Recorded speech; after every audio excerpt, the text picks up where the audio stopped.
So Matt Walsh's talking points, right? So one of the things that he says is, well, the stats say 50%, but you're an individual. You can beat those odds because you're an individual. So he's trying to separate you from the stats, saying that you don't have to participate in those stats. You don't have to be a participant in those failures if you choose not to be. That's a fair statement. Only the problem with that, though, is that you're only responsible for yourself and what you can control. You're not able to control her. You're not able to control her decisions. You're not able to control the decisions that she makes as a consequence of her past.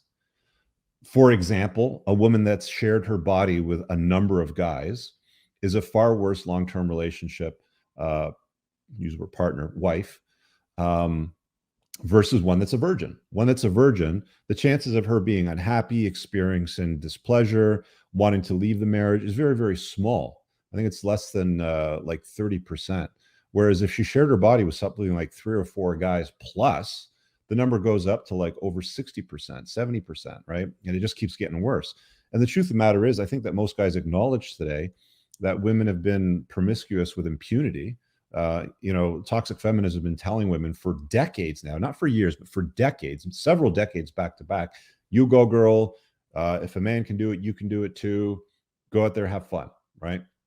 And that in reality just makes it, I mean, like, where are these virgin women that these guys are supposed to find that also subscribe to religious values wholeheartedly, that would make vows?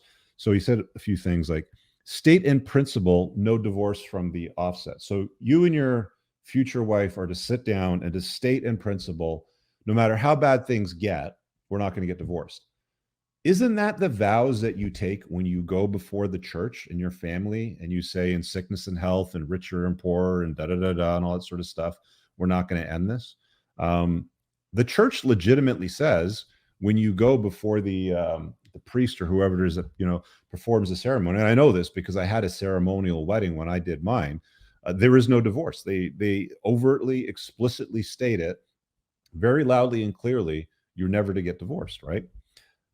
Well, how did that work out, right? It just doesn't go that way. They can say what they want, for the betterment of their their institution, but stating in principle there's going to be no divorce from the from the onset. You're going to resolve all the, well, what if you sit down and try to resolve all the issues with your wife? What if she's just not cooperating? What if she's bitchy and demanding and controlling and just a difficult individual in general? How are you going to hash out these differences? You're just not. Shared faith, was another one. He said, well, if you both subscribe to what the faith says, you'll never untie the knot. And that's simply not true. I've been doing private phone consults with guys for years now, thousands upon thousands of conversations I've had. And I can't tell you how many conversations I've had with religious men and women. When they got together, they subscribed to a faith, a shared faith that they both agreed on wholeheartedly, hook, line, and sinker. But what they don't tell you is that women always reserve the right to change their mind at any given time later on down the road. It just happens. Men change, women change. It happens. It just is, it's a reality of the world. So whatever you agree on today may not be something that you necessarily agree on in 7 years' time, in 12 years' time, whatever happens to be. You may not necessarily agree on those things in the future. And if you get bored as a woman, and we know that women get bored faster in long-term relationships than men do. For men, their interest in the woman sort of declines slowly over time, whereas with women, it just drops off like a hockey stick. These are not my words. This is Esther Perel. She's written a ton of books on this. She's covered it in TED Talks. She's covered it in her podcast. I've met her in person. We've had conversations. Like, this is how it works. This is how it generally goes for most relationships. That's just how it is. So saying that you share a faith today is going to be the end all be all is absurd. It's, it's a nice thing to state. It's noble. Sure. Is it virtuous? Of course. But people change their minds and women change their minds, and you can't control how a woman thinks. The only parts of the world that you can, control is yourself. Are the things you can do? Yeah, we'll talk about things that you can do that would contribute to a long-standing marriage, perhaps, if we put it that way. Shared values was the other one they said. If you have shared values, that's going to minimize the risk. Okay. You know, I'll I'll vividly recount this call that I had with a guy, and this isn't the only call that I had. I've had a number of these calls, with guys. Got married to her in the church. She was whatever, Mormon, from a family of 18. Everybody's, subscribed to this religion sort of thing. Big, big family, big church thing, big community sort of thing. And she has the 2.1 kids. We buy the house. 7 years later, the kids are all in school. She decides to go to work, gets into HR, in some woke company, that starts talking about things like inclusivity and different kind of rainbows and flags and pronouns and voting habits. And now we're starting to talk about things like oppression. Like, it doesn't matter what you believe today. If you surround yourself or you put yourself in an environment where things go woke and weird and pollute the belief system that you subscribe to, the faith, things will change. This is not new. There's a bit that Eddie Murphy did. I think it was either Raw or Delirious. I can't remember. I'm actually talking about the bit in my second book as I'm writing it. But I have to go down and actually get the actual name, but I'm pretty sure it's Raw. But he talks about picking up, he's like, women here suck. This is in the 80s, 90s, 2000s. We're in 2023 right now. We're talking almost 4 freaking decades. We're talking almost 40 years ago. He's talking about how women sucked, and his ideal situation would be to go to Africa and get a naked woman on a zebra, called her Nfufu, and bring her back to the West. Only in a matter of years, because she starts hanging out with other Western women, you can't do this to you. We can't tell you what to do and run you and keep you at home and all sort of stuff. And she's like, I want half, Eddie. And like the whole auditorium erupts in laughter. And the reason why stand-up comedy is funny is because there's truth in it. And that's why people laugh. And that's why I keep making reference to stand-up comedy. I should legit do an entire series on stand-up comic bits where they break down realities of the world. Okay. The cold hard truth. Anyway, shared values. Oh, my favorite one is abolish no-fault divorce. Now, if you Google what no-fault divorce is, I have it up here on my other screen. The Wikipedia definition is no-fault divorce is the dissolution of a marriage that does not require the showing of wrongdoing by either party. So in the past, fault needed to be presented to the family court system to untie the knot, i.e., she cheated on me. She's banging Kevin from sales. I want out. Then, the courts would look at that petition, entertain it, and then, if reasonable, to untie the knot. Now, that might seem like a good idea. Abolish no-fault divorce. This is what the TradCons, this is what the Daily Wire guys are all saying. This is what Jeremy Boring, was talking about, particularly insidious and evil and all these sorts of things. Let's say you abolish no-fault divorce, and we hop in a time machine and we go back to a time before there was no-fault divorce, and you had to prove fault. You had to prove fault of the other party to untie the knot. Well, golly gee, if I remember correctly, as a kid, there was a lot of people that stayed married because they couldn't untie the knot. They would just bang other people. They would pretend that they're married. They would pretend that they're in love. They would show up at family events and functions and act like everything's okay when you could tell they hated each other, and they would disparage each other. So they would just stay together in misery. Now, that's how some of them acted. The notion that no fault or removing no fault solves that is incredibly, you want to talk about incredibly insidious and evil? Well, we live in an environment today where it's the hashtag Me Too era. And how many great men have been destroyed just from allegations of women saying, you did something to me 10 years ago. And then we've got Russell Brand today. I did a show about it the other week. They've basically either deplatformed him or they've left him on the platform and demonetized him so that he can't earn revenue. He's lost sponsors. I think has dumped him, all based on the accusation without evidence or proof, because we're to believe all women. So, let me think. Women aren't happy. Is it entirely possible, because we have to believe all women today, that they might make up reason for fault He's financially abusive. He doesn't give me money to buy groceries. He controls, the credit cards. Whatever happens to work today, if they remove no fault, I guarantee you, removing no fault will have almost no impact on the divorce rate. It just won't, because this is the world that we live in today, where it's believe all women, without any evidence. I said the other day, when I was doing the other podcast, I'm surprised at this point that some descendant of Eve who has a claim to it would say that there's a Me Too on Adam, because there's no limitation period. It's not like, if a credit card company needs to sue you for not paying your credit card bill, it has to happen within 2 years. Otherwise, the limitation period is passed and the courts aren't going to entertain it, right? There's no limitation period on things like Me Too or women changing their mind on something or women alleging something without evidence. It's just point the finger, blame, and then they get the remedy that they want. And that's the world that we live in today. So I think the notion of abolishing no fault divorce is going to fix things. That's just dumb.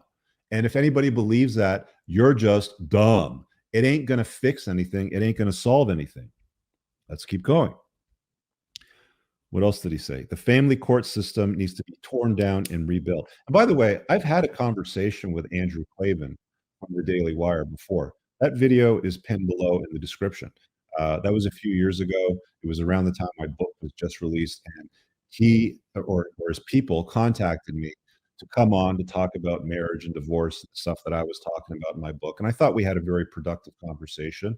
He was open to hearing things. He pushed back on some things. I'm completely open to talk to any of these Daily Wire people. They want to have a conversation or a debate or whatever it is. I'm happy to do that. I don't think they'll do it, though, because it's a no-win situation for them. There's just no way that the argument that they're going to present is going to defeat the problems that exist with it. Manning up isn't going to solve it. Jordan Peterson had the worst take on it ever, man. Just go watch that podcast that I did breaking down his 3-part series. So family court system must be torn down and rebuilt. Really? You're going to tear it down and how? Who exactly is going to tear it down and rebuild it? You and the TradCon crew, you're going to petition to have that changed? How's that going? Where are the bills in Parliament that are going to be entertained? The thing with the family law system today is, sorry, let me just rewind a little bit. So we live in a matriarchy today. We don't live in a patriarchy, we live in a matriarchy. It's a female first primary social order. You've heard this before. Everything in family law that has been passed over the decades, this isn't over the last few years, decades again, everything in there has been passed to protect women and children. Men are disposable. We've always been disposable throughout history. Nobody really gives a shit about men. They keep telling you, they care about you, but they don't. They really just don't care about men. Men have always been disposable. They're always going to be disposable. Women are protected. It's always been that way. That's why when the ship hits a freaking iceberg and the Titanic went down, it's women and children first. And they all got on the life yacht, and all the guys basically drowned, right? That's the way that the system works by default. So you think that you're going to change the laws that are written there to protect women? I mean, the notion of deadbeat dads exists, and that soundbite has existed for decades again, because there were legitimately some douchebag guys that would have children and just walk away from their obligations, and she was left, financially destitute. So they created things like child support and alimony to extract money from him and give it to her. The problem with it, though, is that they went real far with the language and had it so broadly written that it's an advantage to women to be deceptive, to take advantage of it for control and for money. Again, I cover it in the chapter in my book in great lengths and detail. Get the Unplugged Alpha and read it. If you haven't read it, it will make sense to you. Okay. You're not going to tear down and rebuild the family court system anytime in your lifetime, probably definitely in my lifetime either. It's not going to happen. Then he says, the red pill has no solutions today. Sure. The red pill, the manosphere, whatever. He calls it a surrender. Now, I use the term surrender from time to time. Like, for example, you need to surrender to the fact that water is wet and that you can't breathe underwater. Just not. You can't walk into a fucking ocean and keep breathing like you're breathing air when you're underwater. You need to surrender to the fact that water is wet and you will die if you try to breathe it. The sun is hot. If you go out in the bright sunshine and you're a pale skinned white dude in the frickin' desert in Arizona, you'll get a sunburn. You're going to be very badly damaged. You're going to be hurting for days and end up with some issues, with your skin, obviously. So you have to surrender to certain realities that exist in the world. So if you want to call surrendering to the notion that marriage is a bad idea, fine, Matt Walsh or whoever else that wants to use that term. Um, it's an acceptance of the reality. It's what it is. Women aren't what they were decades ago. They weren't what existed in my parents and grandparents and great grandparents' generation. Women have a long laundry list of demands of men. Men don't meet most of that long laundry list of demands that women are expecting. Women are also bringing to the table a lot of baggage, a lot of, like notches, a very large notch count. They've shared their body with multiple men. You know, they go on talking about they want to demand monogamy from a man, but if they've shared their body with 20 or 30 other guys and then claim that they've gotten right with God or whatever it is that they want to get right with, and they're now ready to settle down, you can't erase your past choices. You can't erase the fact that you shared your body with 20, 30, 50, 100 other guys. You just can't. If you have a predisposition, if you have evolved yourself to the point where you're used to moving from one guy to the other when things don't work out, when you don't get your way, if things are, like if your cup isn't filled by whatever it is that he needs to do for you, and you're at guy number 51, who cares if number 52 comes along, because you'll find 53 and 4 and 5. They always think there's something bigger and better on the other side when you get to that sort of situation. So accepting that this is a reality of the women that come to the table today, and it's not just that as some of the problems, there's lots of other problems. Entitlement, bratty behavior. A lot of them bring children from prior relationships. In my grandparents' age, in my parents' age, there was almost no single mothers. You go back a few hundred years, like even as recent as a few hundred years, if a woman became a single mother, she was at the bottom of the totem pole as far as being entertained for wife stock or for mother stock or for any of those things. They were generally resigned to brothels and stuff like that, right? They're very, very bottom. And it's now, today, now they're celebrated. They can bring kids from 2 different fathers, 3 different fathers. It doesn't matter. There's women on dating apps. People send me these screenshots all the time. I got tired of sharing them on social media and Twitter because there's so many of them where women are on dating apps legitimately pregnant with the seed of another man in their belly, holding themselves out to be of value and wife and marriage material. I want to be a stay-at-home mom. I've got a 3-year-old and a 7-year-old, and I'm pregnant right now, and I want to be a stay-at-home mom. Are you kidding me? Are you freaking kidding me? This is what men are dealing with today. But, TradCon say just man up and do it, man, because you're an individual. You're different. Have honest communication. State in principle, no divorce from the outset. Have shared faith. Have shared values. Abolish no-fault divorce. All these sorts of things. I really hope you guys enjoyed that clip. If you want to watch the full-length podcast, you can find that over here, that clip's from. If you're newer to the channel, make sure you hit subscribe over here. And pin down below in the top comment, you'll find a bunch of useful links to my website, my supplement line, books, and a bunch of other stuff. Have an amazing day. Peace out.